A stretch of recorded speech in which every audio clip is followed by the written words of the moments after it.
7장 4절부터 살펴보겠습니다. 예수님의 제사 사역의 우월함에 대한 증거들을, 아까 멜기세덱이 어떤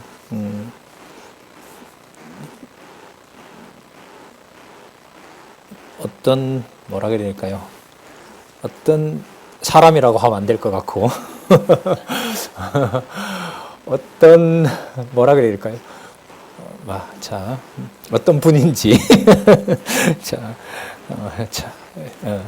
땅에 있지 않다 보니까 호칭을 뭐라고 해야 될지, 하지만 이분이 실제로 그리스도의 그 우월하신 하나님 계시의 바로 모습을 여기서 우리가 살펴봤습니다. 자, 다음 더 읽어가면서 또 이제 확인을 해보겠습니다. 이 사람이 얼마나 높은 것을 생각해보자, 이렇게 얘기를 합니다. 자, 아브라함 사건을 꺼냅니다. 조상 아브라함이 노량물 중 좋은 것으로 10분의 1을 저에게 주었느니라. 자, 그러면서 레위 아들들을 얘기를 해요. 레위 아들들 가운데 제사장의 직분을 받는 자들이 율법을 쫓아 아브라함의 허리에서 난 자라도 자기 형제인 백성에게서 10분의 1을 취하라는 명령을 가졌으나, 자, 레위지파가 살아가도록 한 거는 땅은 따로 안 주지요. 거주지 조그만하게 주고, 그리고 그 백성들로부터 뭐 하냐면 자신들이 받잖아요.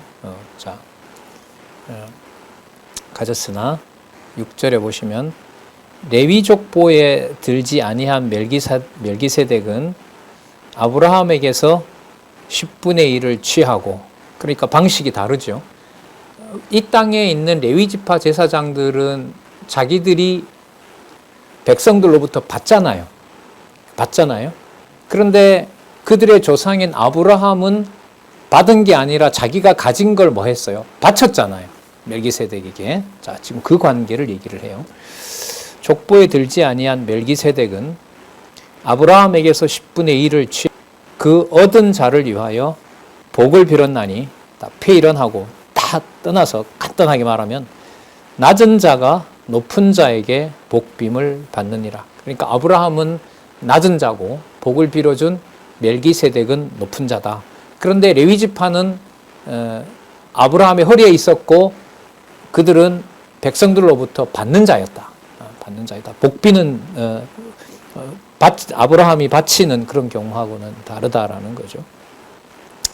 자, 8절에 보면 또 여기는 죽을 자들이 10분의 1을 받으나, 레위 지파를 말하는 거죠. 죽을 자들이 받으나, 저기는 그 다음 보세요. 산다고 증거를 얻은 자가 받았느니라. 자, 뭐 우리가 쓰지 않는 용어입니다. 이런 용어들은. 멜기세덱을 어떻게 소개를 해요? 산다. 이때 살았다라는 말은 이제 영원한 존재라는 말이죠. 아까 레위 지파는 이 땅에서 죽잖아요.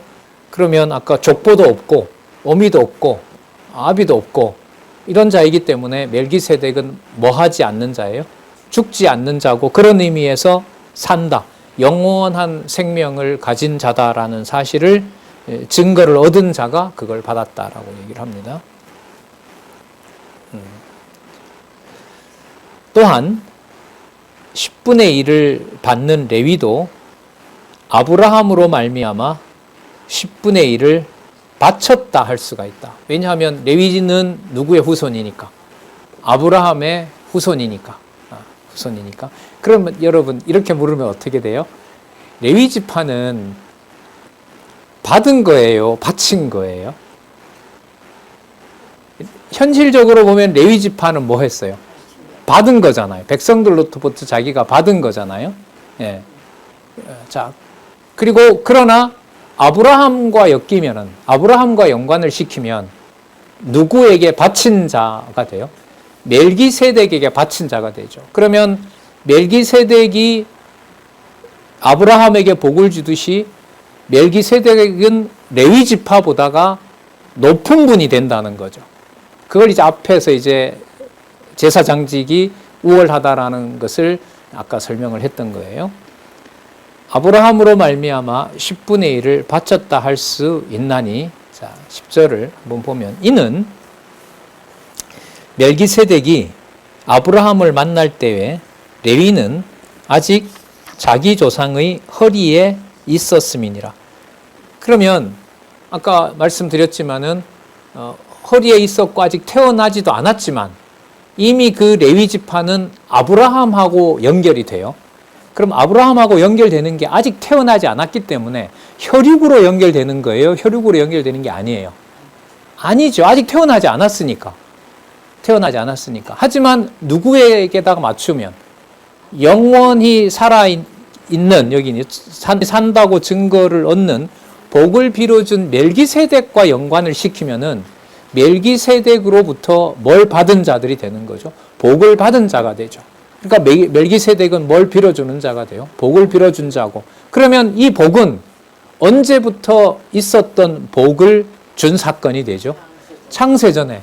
영원한 창세전에. 그러니까 레위가 오기 전이라는 말은 자신들이 태어나기도 전에, 그런 것처럼 이 땅에 아브라함이 오기도 전에 존재했던 멜기세덱이 때가 되어서 아브라함에게 뭘 빌어줘요?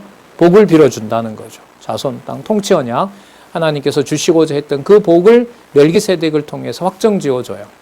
자.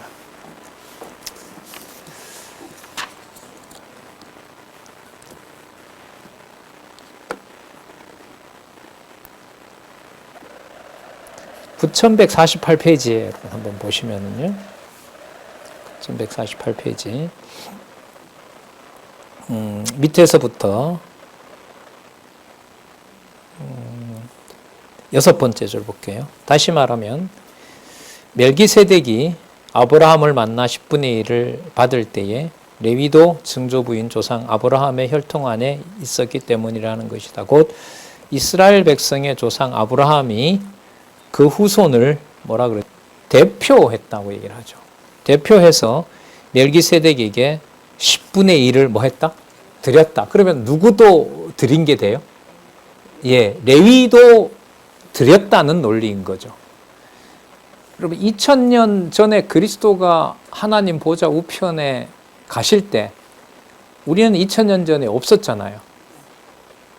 그런데 이 논리로 보면 그리스도가 죽을 때 죽으시고 아버지 보좌 우편에 아들로 확정될 때, 그때 멜기세덱의 반차로 보면 우리도 이미 어디에 갔어요?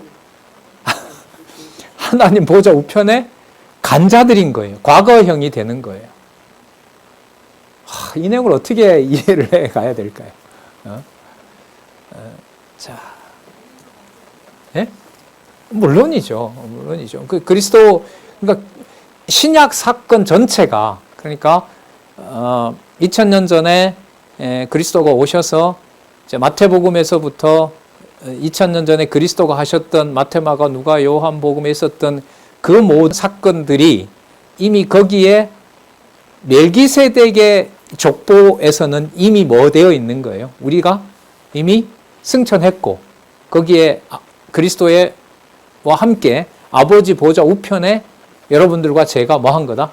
앉아 있는 거다. 거기에 통치를 받고 있는 거다. 그러니까 이제 누구만 믿음의 주고 믿음의 사도가 된다? 그리스도만 사도가 된다라고 할 때 그 그리스도의 이해 방식은 태어나지도 않았던 상황이고, 이 말은 아까 뭐도 없고 아비도 없고 족보도 없고, 단지 얘기할 수 있으려면은 창세전에 영원하신 하나님이 존재하는 것처럼, 아까 뭐와 방불하다고 그랬어요? 하나님의 아들과 방불하다고 했잖아요. 그럼 하나님 아들 되는 건 육신으로 낳는 건 아니잖아요. 그러니까 언제 태어났다는 말밖에 없어요. 창세전에 아버지 아들로 이른바 그리스도 안에서 택한 그 사건이 그야말로 이제 유일한 근거가 되는 거죠. 그러면 신약 시대는 앞으로 일어날 신약 시대 때까지 그 모든 사건들이 멜기세덱의 반차를 따랐다 이러면 언제 확정된 사건으로 생각을 몰아주는 거죠? 창세전에. 시간으로 보면 2000년 전 그리스도가 완수하시는 그 대제사장의 사역 속에, 왕의 사역 속에 누구도 같이 있는, 우리도 같이 있었다는 그런 사건을 제사 사역의 우월성에서 말을 해주는 거죠.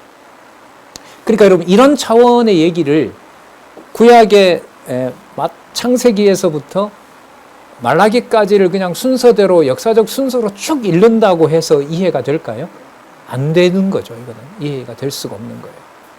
그러니까 유대인들이 돌아섰지만 다시 또 인간적으로 얘기를 하면 다시 돌아가 버리는 상황에서 다시 어디에 있는 소중한 카드를 꺼내요? 어디에 있었던? 하늘에 있었던 카드를 꺼내는 거죠.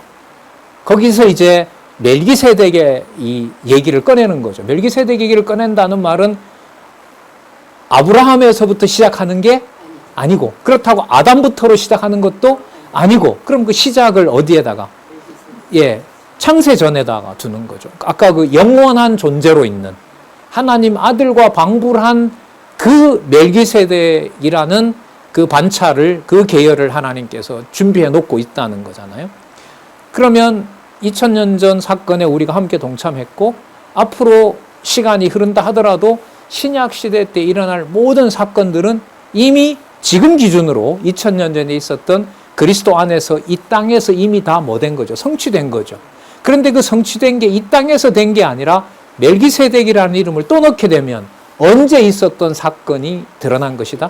창세전에, 에베소서 말씀을 좀 사용을 하면 창세전에 감추었던 비밀의 경륜이 집 짓는 거라 그랬죠.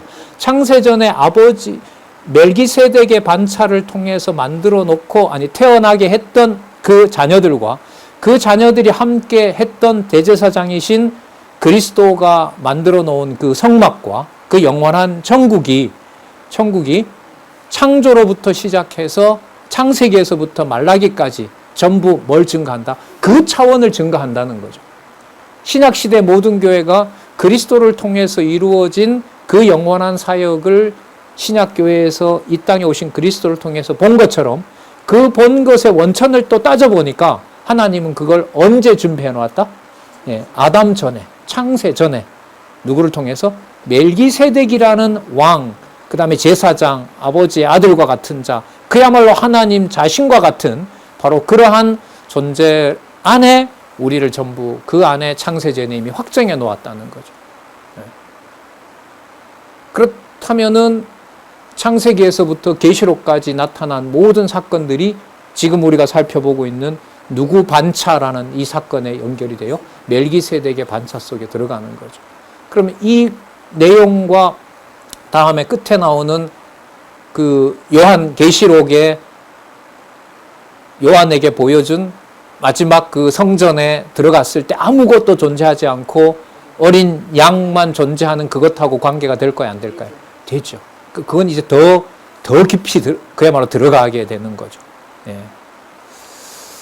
자, 이 내용이 진짜 기록한 대로 널리 이렇게 이해하기도 이게 쉽지 않는 차원이고요. 그 다음에 이걸 이제 믿음으로 가지고 받아들이고 살아가면서 결국 이게 여러분 정황은 뭐냐면 뒤에 이제 나옵니다만은 교회를 위해서 당하는 온갖 고난과 환난과 이제 순교 이런 내용들이 나오잖아요. 그 순교가 멜기세덱의 반차를 통해서 하나님이 기쁘게 받았던 아들을 제사장 만든 사건이라는 거예요. 교회가 받는 고난이. 그래서 11장, 12장, 13장에 가면 피는 제단으로 가지만은 몸은 어디 가서 불살라진다? 골고다에 가서 영문 밖에 끌려간다는 거죠. 그러니까 피는 하늘에 그리스도가 가서 의롭게 했고, 의롭게 했기 때문에 죽어도 그게 육신적인 어떤 죽음이 아니라 누가 받는 기쁜 제사가 돼요? 하나님이 받는 기쁜 제사가 되거든요. 그러니까 대제사장이신 그리스도가 하늘에 피를 가지고 가심으로 자신의 피를 하나님이 받아주심으로 우편에 앉으셨잖아요. 그러니까 누가 원하는 진짜 완벽한 제사장이 되는 거예요. 하나님이 원하는. 그러면 이 땅의 그리스도는 아까 우리가 살펴봤었잖아요. 심한 통곡과 눈물로 누구에게 순종하는? 아버지께 순종함으로써 완벽한 일을 하셨다고 했잖아요. 그럼 그 성도들이 대제사장이신 그리스도의 멜기세덱 반차 속에 있는 샬렘 평화의 통치를 받고 그 다음에 제사장으로서의 권위를 가지고 있는 그 일은 육의 몸을 가지고 이 땅에 사는 것은 피는 아버지가 다 받아주셨고 몸은 골고다에서 뭐가 되는, 그야말로 번제가 되는, 제물이 되는 일을 이 지상에 있는 성도들이 뭐 해야 된다? 받을 수밖에 없다. 받을 수밖에 없다. 이게 이제 히브리서의 12장, 13장의 결론이라고 보시면 됩니다. 그걸 방식은 다르지만 아벨이 흘린 피부터 시작해서 구약의 모든 선진들이 톱으로 켜이고 얼마나 참 참혹합니까? 그 모든 증거 속에서 골고다에 달렸던 그리스도의 무슨 직? 대제사장직을 그대로 같이 수행하면서 따라갔던 일이다. 이게 히브리서의 유대주의에 대한 경계 내용입니다. 그래서 우리나라도 이제 순교사가 있고 기독교 역사 속에서는 수많은 이제 순교의 역사가 있거든요.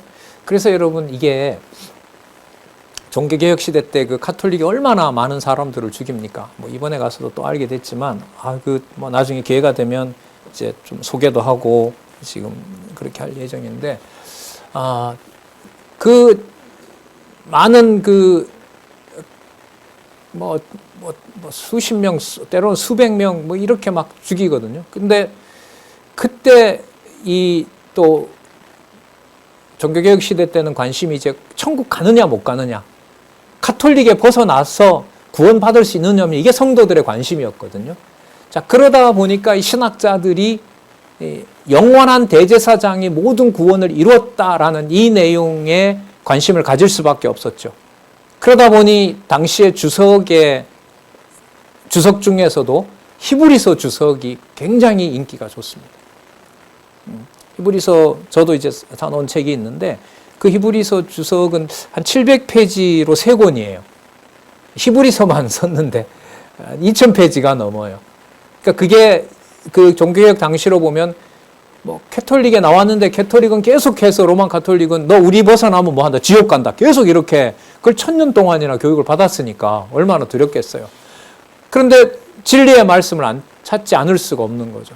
그러다 보니 이제 이 히브리서 내용에 들어오게 되고, 또 상황이 어때요? 순교를 해야 되는 일들이 벌어지는 상황에서 이 히브리서 말씀에 대한 주석이 그렇게 그야말로 내일 순교할지도 모르지만 이 히브리서에 있는 이 말씀들을 많이 읽는 그런 일들도 있었습니다. 자, 계속 한번 보겠습니다. 11절, 레위 계통의 제사장 직분으로 말미암아 온전함을 얻을 수 있었다면 백성이 그 아래서, 그러니까 레위 계통의 제사 그 아래서 율법을 받았으니,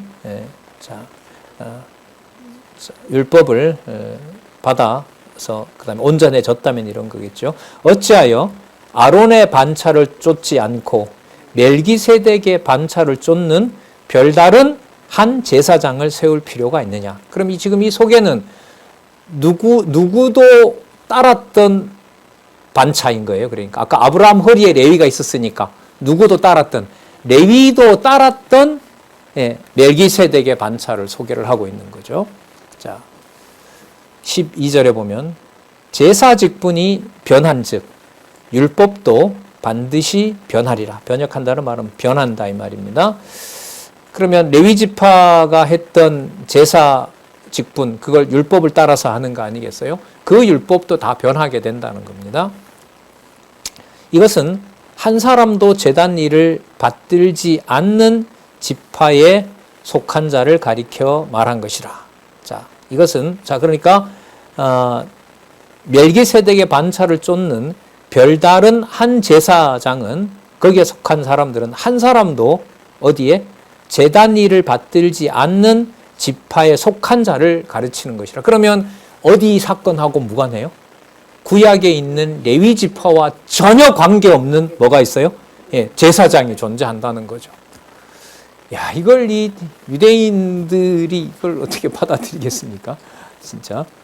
그래서 아까 마태, 마가, 누가, 요한 그 사건에 기록된 말씀들을 바탕으로 해야 된다 이 말씀을 드렸는데, 자, 14절 자, 소개합니다. 그분이 누구냐 하면 우리 주께서 누구로 쫓아나신 거예요? 유다를 쫓아나셨대요. 참. 물론 유다 지파에 속한 다윗의 자손으로 출생했죠. 그런데 이게 육에 속한 얘기로 해버리면 이게 맞지가 않죠. 아까 이미 뭘 떠났는데, 육을 떠났는데 다윗의 자손으로 유다지파라는 것을 어디에 묶을 수가 없어요. 육에 속한 것으로 설명을 할 수가 없는 거예요. 자, 그다음 유다로 쫓아나신 것이 분명하도다. 자, 이 지파에는 모세가 제사장들에 관하여 말한 것이 하나도 없고, 자, 하나도 없고, 자, 마저 좀 읽어보겠습니다. 자, 이게 이제 우월함에 대한 결과로 가는 내용인데, 15절. 멜기세덱과 같은 별다른 한 제사장이 일어난 것을 보니 더욱 분명하도다. 그러니까 더더욱 어디 지파에 속한 자가 아니다. 레위 지파에 속한 자가 아니라는 겁니다.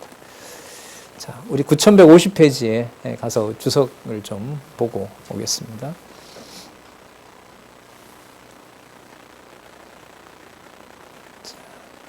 두 번째 단락이요. 두 번째 단락 위에서부터 네 번째 줄부터 볼게요. 첫째, 우리 주께서 유다로 쫓아나신 것이 분명하도다 했다. 예수 그리스도께서 유다 지파에 속한 다윗의 자손으로 출생하신 것은 너무도 분명하다는 사실이다. 자, 하지만 아까 여러분 뭘 떠나야 돼요? 이게 육체의 관계에 초월하는 거, 육체 관계를 벗어나야 되는 겁니다. 자, 둘째, 이 지파에는 모세가 제사장들에 관하여 말한 것이 없고라고 했다. 다시 말하면 구약에서 율법을 받은 모세가 제사장 직분에 관해서 말할 때는 제사장 직분과 유다 지파에 대해서는 어떠한 언급을 한 적이 없다. 따라서 예수 그리스도께서는 레위 지파가 아닌 다른 유다 지파를 쫓아나신 위대한 제사장이심이 분명한 사실을 밝혀준 것이다. 자, 유다 지파로 온 제사장. 그럼 여러분, 이게 유다 지파는 우리 마태복음의 말씀으로 보면 유다 지파는 3직 중에 어디에 들어가죠? 왕직에 들어가죠. 하지만 아까 살렘 왕이 멜기세덱 왕을 소개할 때는 이미 뭐가 다 들어가 있어요? 선지직, 왕직, 제사장직이 다 들어가 있는 거죠. 그리고 아까 좀 말씀드렸습니다만 스가랴에 가면 그리스도의 3직이 분리되는 것이 아니라 어떻게 된다? 통합되어 가고 있다. 여러분 혹시 이런 말씀 들어보셨죠? 왕 같은 제사장이라. 베드로 후서에 나오잖아요. 그 성도들에 대해서 하나님의 자녀요, 그 다음에 왕 같은 제사장이라 라고 이렇게 표현하거든요. 그럼 거기에는 왕직과 제사장직이라는 게 뭐 돼요? 분리되질 않죠. 또 하나 이해를 위해서 근거를 돕는다면 아까 에스겔서 40장에 가면 뭐와 뭐가 분리되지 않아요? 하늘에는 하나님의 성전과 뭐가? 국가가, 땅이 분리되지 않아요. 그러니까 성전 문지방에서 생명수가 나와서 12지파 땅을 다 적셔요. 그러니까 뭐와 뭐가 분리가 안 돼요? 네. 성소와 나라가 분리가 되지 않아요. 그러니까 왕과 제사장이 분리되지 않는 이제 상황이 나오는 겁니다. 자, 모세가 제사장들에 관하여 말한 것이 하나도 없고, 자, 우리 우월함에 대한 결과 본문을 일단 좀 연결시켜 볼게요. 멜기세덱과 같은 별다른 한 제사장이 일어난 것을 보니 더욱 분명하도다. 16절 보겠습니다. 그는 육체에 상관된 계명의 법을 좇지 않고, 당연하죠. 아까 그 구약의 율법은 어느 지파에게 준 건데 레위 지파에게 준 거잖아요. 그러면 멜기세덱은 레위 지파가 아니니까 아까 어느 지파에서 왔다 했어요? 유다 지파에 속한다고 했단 말이죠. 그러면은 육체와 상관된 제사장이 따라야 될 그 계명을 멜기세덱은 좇지 않는 게 분명하죠. 자, 그러면 법을 좇지 않으면 자기 마음대로 하는 거거든요. 이것도 문제가 되는 거예요. 그렇잖아요. 법을 따라서 해야 되는데, 그러면 멜기세덱은 누구 법 따랐느냐? 아까는 조건이 하나가 있었어요. 어느 지파였다는 거예요? 유다 지파였다는 거예요. 유다 지파는 아까 말씀드린 대로 왕직 아니겠어요? 왕과 관련된. 자, 법을 좇지 않고 오직 여기 나오네요. 오직 무궁한 생명의 능력으로 쫓아낸 것이다. 여러분, 무궁한 생명은 누가 가지고 계신 거예요? 무궁한 생명, 영원한 생명의 주관자는 누구세요? 하나님이시죠. 그럼 여러분, 이게 무궁한 생명의 능력이라는 말은 누구라는 거예요? 하나님이라는 거예요. 아까 하나님 아들과 방부를 하다고 했잖아요. 그럼 아까 유다지파로 났다라는 말은 유다지파를 통치와 연관을 시킨다면 영원한 생명의 능력이 여러분 하나님의 능력을 말하거든요. 영원한 생명을 주관하시는 능력자라는 의미인 거예요. 멜기세덱의 반차를 쫓는다라는 게. 자, 14절 증거하기를 시편 114편 110편 4절을 여기서 인용을 하고 있는데요. 증거하기를 내가 영원히 멜기세덱 반차를 쫓는 제사장이라 하였도다. 자, 증거하기를 구약의 근거를 제시합니다.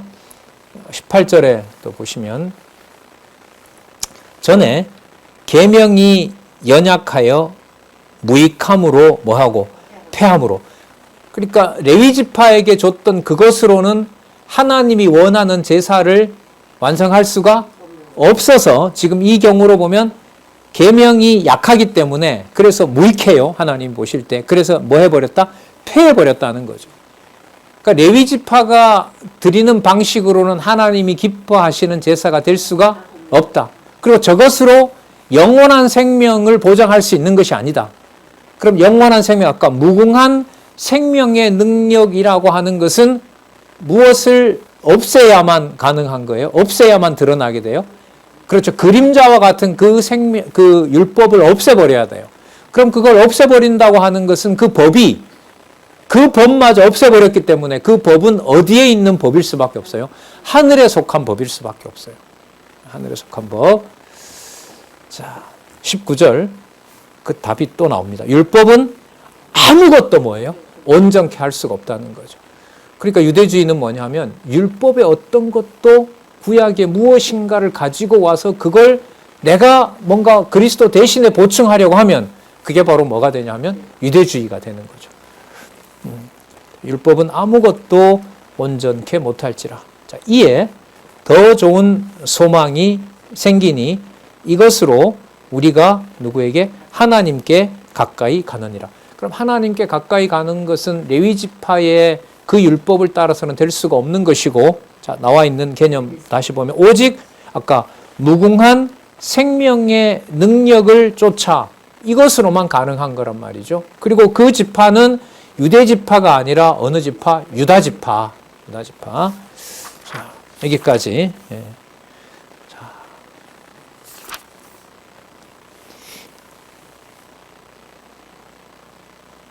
그럼 7장 8절을 우리 다시 한번 볼게요. 7장 8절.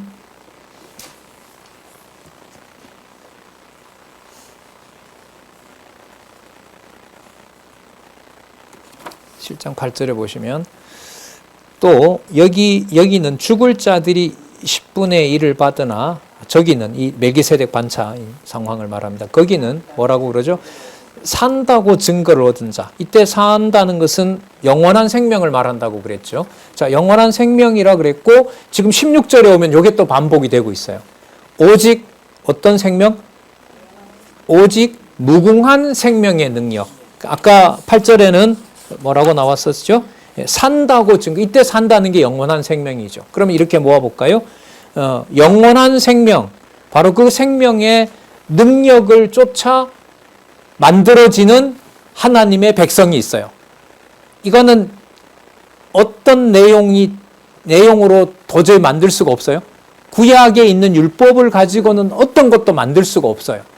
그러면 이 육의 몸을 가지고 만들 수 있는 조건이 아무것도 없다는 건데, 여러분들과 제가 하나님의 자녀된 사건을 멜기세덱의 반차로 본다면은 어디에 있는 생명으로 밖에 설명이 안 돼요? 여기 뭐야? 무궁한 생명의 능력. 그 영원한 생명의 말씀으로만 여러분들과 제가 그리스도 안에 있는 하나님의 백성이라는 게 설명이 된다는 거예요. 그러면 구약에 있는 내용들을 읽는다라는 것은 누구를 소개받고 어디에 있는 생명을 만나는 방법인 거예요? 과정인 거죠? 하늘에 있는. 그리스도를 만나서 하늘에 속한 하나님의 백성된 이 비밀을 알게 되는 거라는 것이 바로 이 7장에 소개하고 있는 내용입니다. 자, 9일 5이 밑에서부터 네 번째 줄 한번 볼까요? 오직 무궁한 생명의 능력을 쫓아낸 것이니라 했다. 이는 예수 그리스도께서 실체적으로 영원한 생명의 능력을 따라 영원한 제사장이 되셨다는 것이다. 자, 풀어놓은 것도 쉽진 않습니다. 자, 실체적이라고 하는 것은 어디에 있는 것은 모형이다라는 걸 강조하는 거죠. 구약의 그 율법으로 뭐와 관계된 육신과 관련된 바로 그 내용들과 반대되는 말이 바로 실체적이다라는 거죠. 자, 그러면 그 실체는 그 다음에 영원한 생명의 능력. 이거 영원한 생명의 능력은 누구의 능력, 누구의 존재죠? 하나님의 능력을 말하는 거죠. 자, 아까 하나님의 아들과 방불하다고 했으니까 영원한 생명의 능력을 따라 자, 아버지가 오직 기뻐하는 제사장은 한 분밖에 없어요. 아들밖에 없어요. 그가 아들로서 순종했기 때문에 그 아들이 아버지가 원하는 유일한 제사장이 될 수가 있는 겁니다. 그 아들은 어떤 모습이어야 되느냐? 아까 멜기세덱이 이런 자였다라고 하는 그 모든 충족을 누가 시켜줘야 돼요? 아들이 시켜줘야 돼요. 그럼 아들이 어떤 모습으로 그 모든 요구를 받아냈느냐? 아까 4장 몇 절이었어요? 5장 6절에서부터 8절까지였나요? 자, 심한 눈물과 통곡으로 뭐함으로써? 순종함으로 아버지께 받았다라고 얘기했잖아요. 그럼 그게 지금 여기 와서 어디에 있는 생명의 능력이다? 하늘에 속한 영원한 생명의 능력을 따라 오직 아버지가 원하는 대제사장, 그가 바로 영원한 대제사장이신 누구다? 예수 그리스도다. 근데 특히 히브리서는요, 예수 이름을 강조를 더 많이 해요. 여러분, 예수라고 하는 이 이름 속에는 유대인들이 듣기에는 어디에 온 예수가 생각이 날까요? 자기네들이 봤고, 갈릴리에서 자랐고, 육의 몸을 가지고 활동했고, 그렇게 비참하게 죽었고, 했던 그 예수를 레위 지파도 건들지 못하게 하고, 그 계보를 어디에서부터 찾아낸단 말이에요? 하늘에 속한 하나님의 능력에서부터 연결을 시키는 거예요. 어쨌든 이렇게 어렵지만 뭔가 좀 이해된 걸로 말씀을 드리는 여러분, 우리가 지금 이렇게 이해가는 이 내용이 여러분들과 우리가 함께하는 교회 지체들하고 관계가 돼야 된다. 맞죠? 이게 무관하면 이게 아주 황당한 얘기가 되는 거예요. 근데 재밌는 게 이렇게 고차원적인 얘기가 실제로 히브리서에 가면 뭐하고 직결되느냐? 돌에 맞아 죽건 토굴에서 살건 몸이 톱으로 켜이든 그 일이 어디에서 역사하는 누구의 능력이다?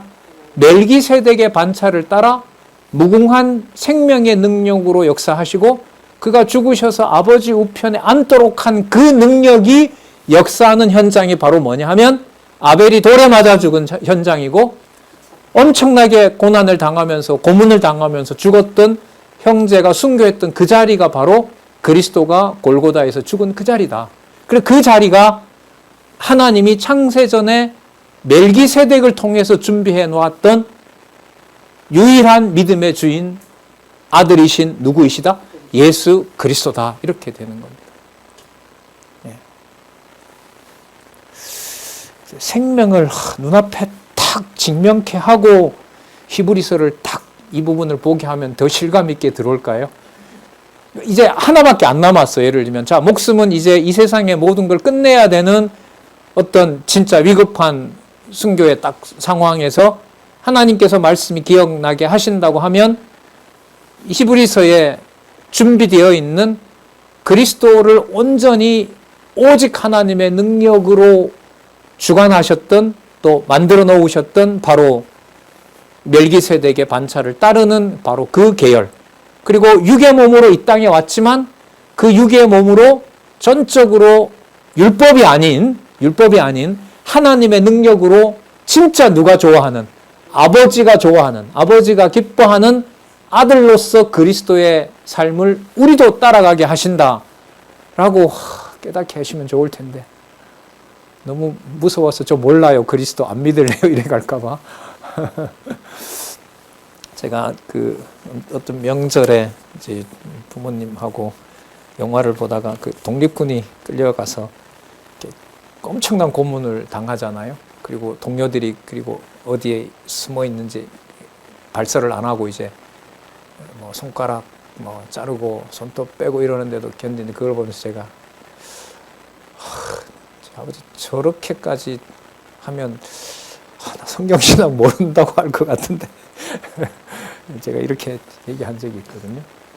그러니까 사람이 못하지 그걸 어떻게 해 이렇게 얘기를 하는데 지금 이 내용을 보면요, 하나님이 원하는 아름다운 제사장은 아예 누가 손을 못 대게 해요. 아까 율법의 어떤 조항도 연약해서 적용할 수 없다면서요. 그러니까 그 말은 누가 하나도 그걸 갖다가 못 쓴다는 거예요. 우리가 갖다가 써도 그건 하나님이 원한다, 원하지 않는다. 원하지 않는다는 거잖아요.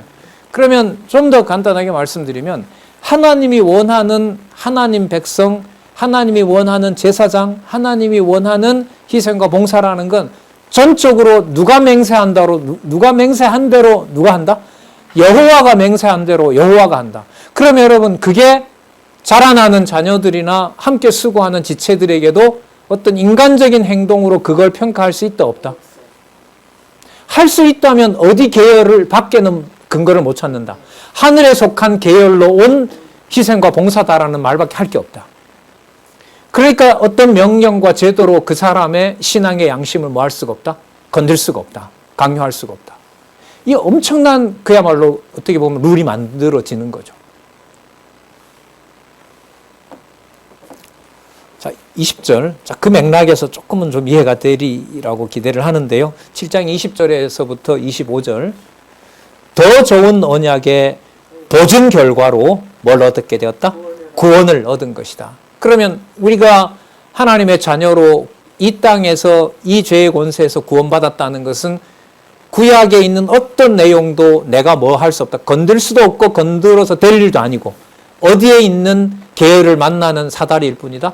하늘의 아버지의 아들로서 그리스도로 준비해 놓은 자 나오는 그리스도를 준비한 바로 이 멜기세덱의 반차 속에 있는 여러분들과 저의 하나님 아들 된 사건 이거밖에는 없다. 자, 20절 또 예수께서 뭐 된 것은 제사장 된 것은 맹세 없이 된 것이 아니니 그러니까 반드시 뭐가 있었다? 맹세로 되었다. 자, 맹세로 되었다. 그러면 여러분 예수님이 맹세한다고 맹세가 될까요? 아버지가 100% 관여해야 될까요?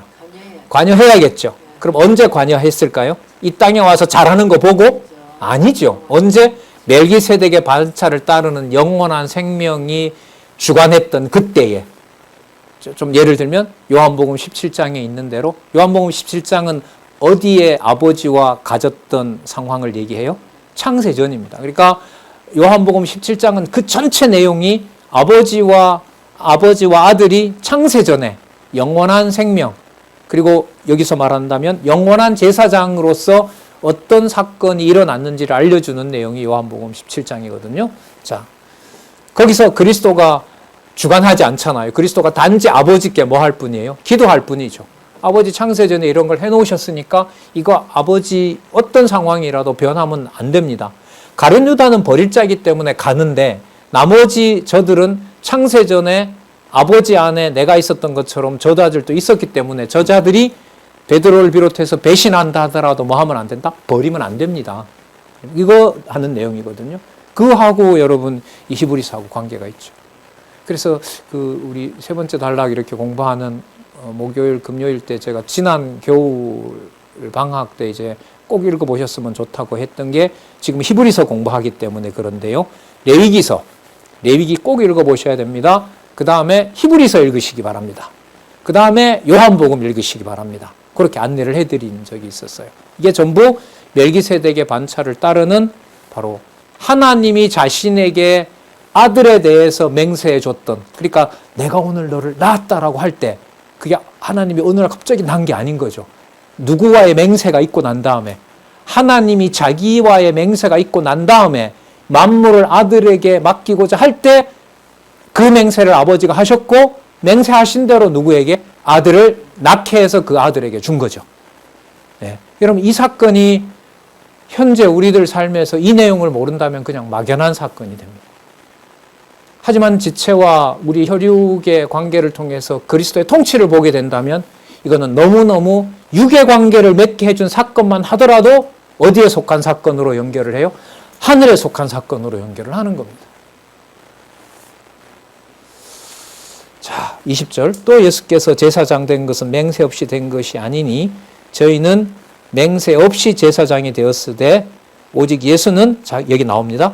자기에게 말씀하신 자로 말미암아 뭐대로 된 것이다? 맹세로 된 겁니다. 그러니까 하나님의 자기 맹세의 결과가 그리스도를 자신의 뭐로? 아들로 삼은 사건입니다.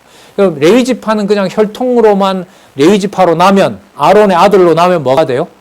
뭐 맹세고 필요 없어요. 가서 뭐 하면 돼요? 율법에 기록된 대로 갔다가 제사장 삼으면 돼요. 그런데 그렇게 하는 방식이 효용이 있다 없다? 전혀 없다. 그것을 어떤 것도 깨끗하게 못한다. 그들이 그럼 계속해서 왜 태어날 때 다시 안수해주고 또 자라면 안수하고 했느냐? 그들도 죄를 지을 수밖에 없는 약한 자들이고 그들의 제사로는 뭐 할 수 없기 때문에, 받아들여지지 않기 때문에, 제사를 완성할 수 없기 때문에 또 낳고 했다. 그래서 혈육으로 대제사장 지파가 되어서 지금까지 산다고 하는 것이 그리스도를 대체할 만한 어떤 권위도 있는 게 아니다. 따라서 대제사장 권위를 부리는 자들은 내려놔라. 그거 아니다. 예수님을 죽인 자들 아닙니까? 대제사장, 장로들, 바리새인들이 그거 아니다라는 거. 자, 오직 예수는 자기에게 말씀하신 자로 말미암아 맹세로 된 것이다. 자, 여러분 여기가 주가 여호와 번역입니다. 맹세로 된 것이다. 자, 그러면 여호와께서 맹세하시고, 그럼 번역해 볼까요? 의미를 부여해 볼까요? 언약하신 대로 성취하시는 여호와가 뭐 했다? 맹세했다. 그럼 여호와가 맹세했다는 말은 반드시 그 언약을 누구 방법대로, 누구 뜻대로? 자신의 방법대로, 자신이 정한 때에 이루겠다는 거죠.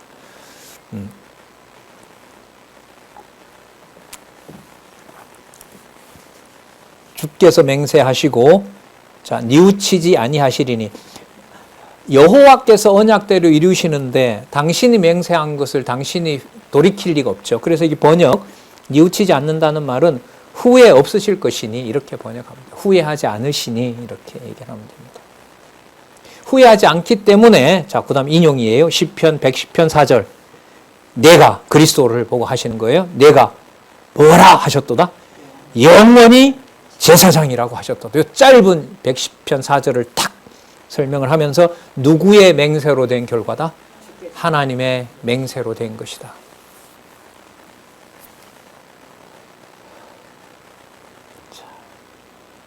22절.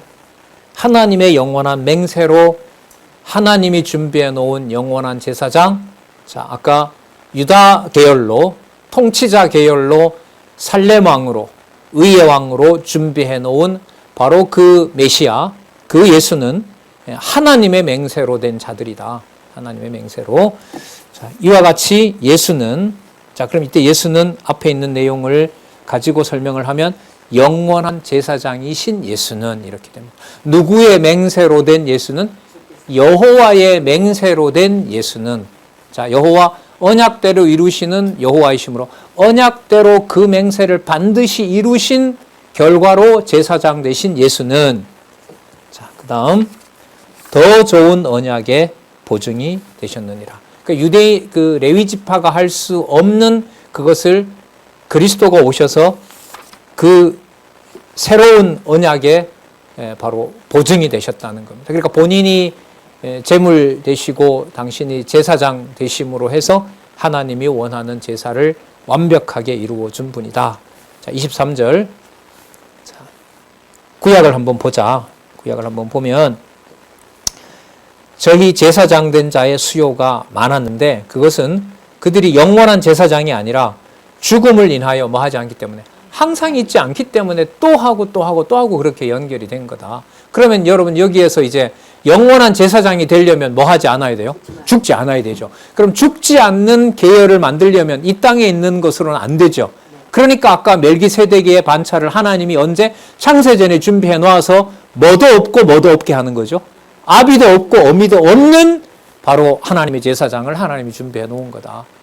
그가 이 땅에 오셨고 그가 드린 영원한 제사가 창세전에 아버지의 맹세대로, 여호와의 맹세대로 이루어진 영원한 제사. 따라서 어떤 유대의 율법에 따라서 드리는 일체의 어떤 제사 행위도 하나님이 원하시는 제사가 아니다. 아니다. 그건 다시 누구를 짓밟는 일이고 못 박는 일이다. 창세전 하나님께서 마련해놓은 영원한 제사장 그리스도를 다시 못 박고 그를 다시 짓밟는 일이다. 이 무서운 일인 거죠. 그러면 여러분 이 유대주의가 얼마나 무서운가 보세요.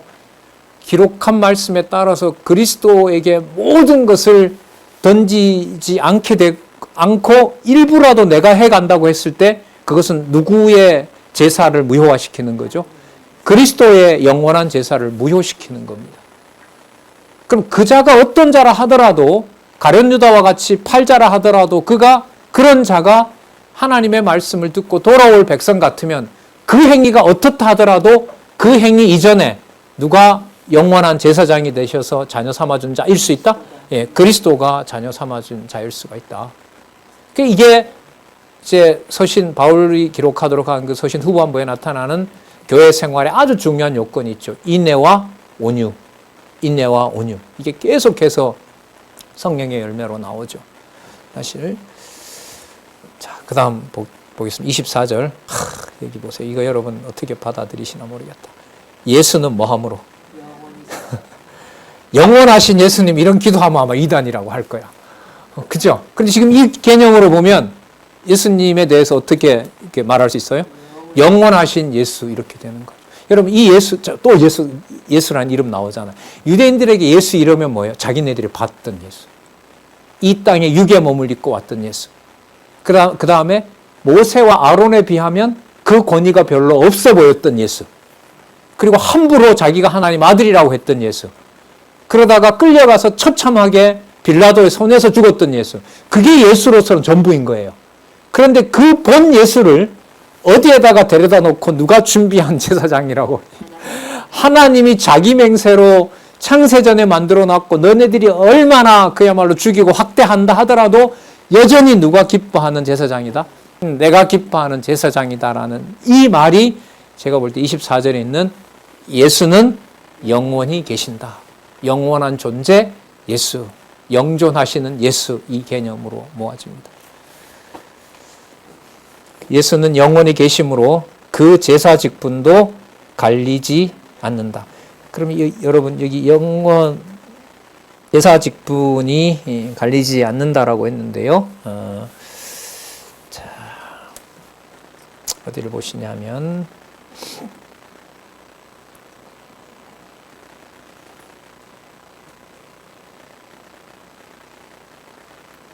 (9154페이지)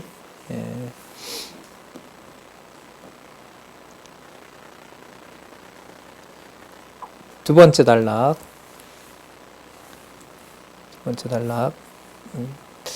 본문까지 한번 읽어보겠습니다. 본서의 기자는 계속해서 또 예수께서 제사장 된 것은 맹세 없이 된 것이 아니니 저희는 맹세 없이 제사장이 되었으되 오직 예수는 자기에게 말씀하신 자로 말미암아 맹세로 된 것이다 하고 있고요.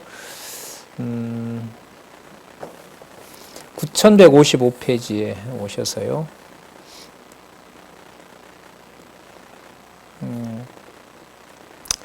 두 번째 단락 하나 둘 셋 넷 다섯 번째 본서 기자는 예수께서 더 좋은 언약의 보증이 되신 우월하심의 결과에 대해서 언급한다. 첫째, 제사장 수요가 많은 것은 죽음을 인하여 항상 잊지 못하므로 예수는 영원히 계심으로 그 제사 직분이 갈리지 아니하나니라 했다. 구약시대 레위계통의 제사장은 죽을 수밖에 없기 때문에 수가 많아야 하지만 하나님의 아들 예수님은 죽지 아니하시고 영원히 살아 계시기 때문에 그 제사 직분이 바뀌지 아니하므로 그 수가 여럿일 필요가 없다는 것이다. 그럼 이 내용으로 보면 직분이 뭐 한다 그랬죠? 갈리지 않는다 그랬죠. 그러니까 누가 받고 이게 아니라는 거잖아요. 예수님은. 자, 왜냐하면 그 예수는 뭐기 때문에? 영원히 계시기 때문에. 영원히 계시기 때문에. 자, 그럼 이 땅에 육의 몸을 가지고 온 이 예수님이 보여준 것은 그가 십자가에 죽으신 그 어떤 그야말로 무력하게 힘이 없어서 당한 것처럼 보이는 그 예수님의 그 십자가 죽음, 그리고 그 사건이 여기 보시면 제사 직분이 뭐하지 않는 사건이 되는 거죠. 갈리지 않는. 그러니까 영원한 제사가 된다는 것과 관련된 사건입니다. 자, 그럼 좀 더 이렇게 설명을 해보면 예수님 이후에 사도들이 대부분 역사에 의하면 다 순교했다고 그럽니다. 그리고 그 이후에 그 313년까지 로마를 비롯한 많은 교회들이 수없이 많은 박해를 받습니다. 그러면 여러분 각자 그냥 예수님을 믿다가 죽었다라고 설명하기에는 너무 아쉬워요. 이 맥락에서 보면. 자, 왜 그러냐 하면 지금까지도 이어지고 있는 복음으로 인하여 박해받았던 바로 그 순교의 역사는, 복음으로 인하여 받았던 핍박의 역사는 누구의 직분이 갈리지 않고 계속 이어지는 증거가 되죠. 아버지가 원하는 아름다운 제사를 드렸던 일이 승천하셔서 아버지 우편에 계시면서 약속하신 성령이 와서 원하는 하나님의 아름다운 백성을 통하여 하나님이 원하는 제사를 뭐 한다는 거죠? 계속해서 뭐 하지 않고, 끊어지지 않고, 바뀌지 않고 뭐 하는 거죠? 드러낸 역사가 된다는 거죠. 그러니까 누구의 직분이 계속해서 드러나는 사건이었다? 그리스도의 직분이 변하지 않고 계속해서 드러나는 사건이 바로 뭐냐 하면 기독교 역사, 그리스도가 가신 다음에 약속했던 대로 제자들이 핍박을 당하고 순교하고 지금까지 진행되는 교회의 고난의 역사라고 할 수가 있습니다. 그럼 여기에서 여러분 중심을 누가 신앙을 지키다가 순교했다 이러면 누구 쪽에 무게가 가요? 그 사람의 신앙 쪽으로 가죠. 근데 지금 이 히브리서에서는 누구의 직분이 변하지 않고 이어지는 걸로 봐요? 그리스도가 제사장 직분을 수행한 것을 그에게도 그리스도가 머리 되셔서 믿음의 사도가 되셔서 계속해서 뭘 이어가고 계신다? 그리스도의 영원한 제사장 직분을 그리스도가 이어가신다라고 하면 그 순교의 역사는 로만 가톨릭처럼 성인으로 숭배할 수가 없죠. 누가 머리 된 사건이 일어났을 뿐이에요. 아버지가 원하는, 창세전에 아버지가 원하는 멜기세덱의 반차를 따라서 영원한 하나님의 아들로 태어나게 했고 그 아들이 이 땅에 있는 어떤 법으로 만들어지는 것이 아니라 하나님의 능력의 말씀으로 이방인인 우리들에게도 그 말씀이 깨달아지고 깨닫게 하셔서 그 말씀의 능력으로 그리스도가 통치하시면서 그 직분이 그리스도 안에서 뭐하지 않는 걸 변하지 않고 있다는 것을 보여준 역사가 히브리서를 받아보는 이제 순교해야 되는 믿음의 선지들 뿐만 아니라 자, 다시 거슬러 올라갑니다. 그 영원히 계시는 예수 그리스도가 아벨에서부터 시작해서 그들이 순교했다는 데서 강조점을 두는 것이 아니라 누구의 직분이 변하지 않는 것을 보여준 역사였다. 그리스도의 직분이 끊이지 않고 지속해 왔다는, 그리스도가 통치했다는 증거다. 다시 한번 말씀드리지만, 그래서 모세도 바로 궁예에서 받을 수 있는 영광을 포기하고 광야에 가서 자기 백성들과 함께 그리스도를 위하여 고난받는 것을 더 좋아했다. 그게 나중에 12장에 나오는 겁니다. 그럼 누구 이름으로 통치가 되는 영원한 제사의 역사, 영원한 제물의 역사? 그리스도의 이름으로 이 땅에서. 그게 여러분 여기에 예수가 영원히 계심으로 그 제사 직분도 갈리지 않는다라는 거.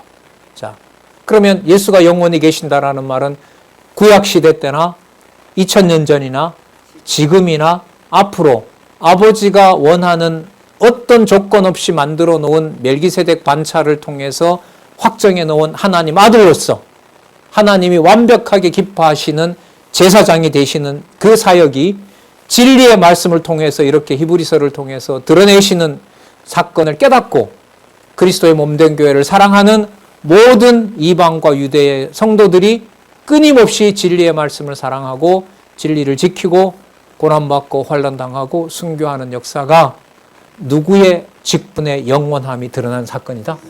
예수의 영원히 살아계신 그의 대제사장 직분이 이어지는 증거다. 따라서 우리는 성전 안 만든다. 사람을 추앙하지 않는다. 사람을 주어로 놓을 수가 없다. 그들이 아무리 고결한 일을 하더라도. 그런데 여러분 이게 사람 마음대로 쉽게 될까요? 안 될까요? 여러분 누가 저리 위해서 목숨을 바쳐서 죽었어요? 제가 그 사람한테 평생 안 매일까요? 하나님 아버지 감사합니다라고 하지만 말씀이 떠오르는 게 아니라 그 사람이 나를 위해 던져줬던 그 장면이 나를 지배한다고요. 그럼 이게 그리스도를 영원히 살아계신 제사장으로 모시고 산다는 게 우리의 이 무슨 지식으로 되는 문제겠어요? 안 된다는 거예요. 이게 안 된다는 거예요. 반대로 말하면 그런 그리스도의 능력이 임하는 지체이기 때문에 좀 부족하고 내 마음에 들지 않고 좀 딱하더라도 그에 대해서 그리스도의 영원한 제사로 본다면 질책하고 징계하고 정죄할 수가 있다? 절대로 그렇게 할 수가 없다. 정죄하게 되면 여러분 이 히브리서 주제로 가요. 어디에 빠져버리게 된다? 유대주의에 빠지는 경우입니다.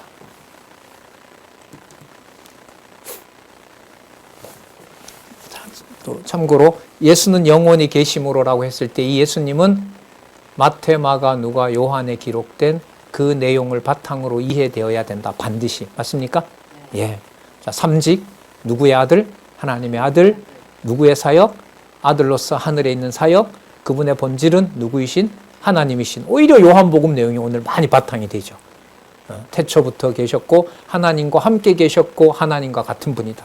하나님이신 자라. 자, 이 내용이 요한복음에 나오잖아요. 그러므로 25절, 자, 같이 한번 읽어볼게요. 25절. 그러므로 자기를 힘입어 예수님을 하나님께 나아가는 자들은 볼까요? 온전히 구원할 수 있으니. 왜냐하면 저가 항상 살아서 저희를 위하여 뭐하고 있다? 간구하고 있기 때문이라. 아까 24절을 사역의 관점에서 얘기한 겁니다. 24절은 영원히 계신 예수 그리스도이시기 때문에, 여러분 여기 때 예수는 부활 승천하신 예수님을 떠올리시면 됩니다. 육의 몸으로 이 땅에 오셔서 육의 몸으로 부활 승천하셔서 아버지 우편에 좌정하셨잖아요. 우편에 계시지 않습니까? 그 그리스도가 성령을 보내신 거 아니에요?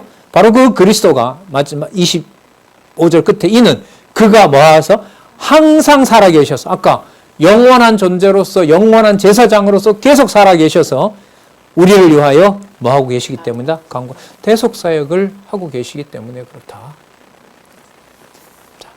로마서 우리 공부할 때 우리가 연약하여 무엇을 구할 바를 알지 못하나 부활하신 그리스도께서 항상 우리를 위하여 뭐한다?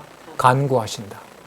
그 말씀하고도 연관이 되죠. 자, 그가 항상 살아계셔서 너희를 위하여 간구하심이라. 그럼 맹세도 누가 하셨고 여호와가 하셨고, 준비도 메시아를 준비하는 것도 혈통이 아니라 하늘에 속한 것으로 온통 완벽하게 만들기 위해서 그 계열의 반차도 누가? 하나님이 준비하셨고, 그리고 이 땅에 보내서 아버지가 원하는 제사를 아들을 통하여 받는 것도 누가 주관하셨고? 하나님이 하셨고, 그리고 거기에 맏아들로서 예수님의 사역 속에 아무런 조건 없이 이 땅에 있는 이방인들도 어디에 출생의 비밀이 있다는 걸 알려주셨고, 하늘에 그 비밀이 있다는 걸 알려주셨고, 어떤 행위, 어떤 범죄에도 불구하고 그리스도는 항상 자기 백성에 대해서 그 자기 백성이 어떤 경우에로 정죄받을 수 없도록 항상 우리를 위하여 뭐하도록 간구하게 하시는 분도 본래 맹세하셨던 누구의 사랑과 누구의 은총이다? 여호와의 사랑과 여호와의 은총에 달려있다. 자, 그래서 핍박받고 환난받고 그리스도의 몸된 교회를 섬기다가 죽는 이 순교하는 히브리서에 나타난 그 믿음의 선진들도 바로 그리스도의 제사가 변하지 않는 증거가, 하늘에서 지금도 영원한 제사를 대속사역을 드리고 있고 그 영원한 제사의 주인 되시는 누가 살아계신 증거다? 승천하신 예수 그리스도가 살아계시는 증거고, 거기에 누구의 능력의 영광? 여호와 하나님의 능력의 영광이 계시되고 있다. 지금도 여러분들과 제 육체가 함께하는 매 사건, 모든 순간, 어떤 사건에서도 그렇게 드러나고 있다. 이렇게 정리하도록 하겠습니다. 자, 26절부터 아직도 계속됩니다. 이 그리스도의 사역상의 제사 사역의 우월성을 다음 26절부터 살펴보도록 하겠습니다. 어머나, 시간이 벌써 10분이나 지난 줄 몰랐네요. 자, 기도하겠습니다. 하나님 아버지, 감사합니다. 너무나 받아들일 수 없는 놀라운 말씀을 이 시간 다시 한번 살펴볼 수 있게 해주신 것을 감사드립니다. 하나님 더 보고 싶습니다. 더 분명하게 깨닫고 싶습니다. 그래서 주 예수 그리스도의 영원하신 능력과 영원히 살아계신 여호와 하나님의 통치와 섭리에 무릎 꿇고 살고 싶습니다. 주 예수 그리스도의 몸된 교회도 더 사랑하고 싶습니다. 진리의 말씀에 의존해서 여호와 하나님의 사랑과 여호와 하나님의 긍휼하심 속에서 우리의 모든 귀한 지체들 아름다운 교회를 만들어가는 일에 주의 귀한 종으로 사용해 주시옵소서 간절히 소원합니다. 예수님의 이름으로 기도드렸습니다. 아멘. 네, 수고하셨습니다.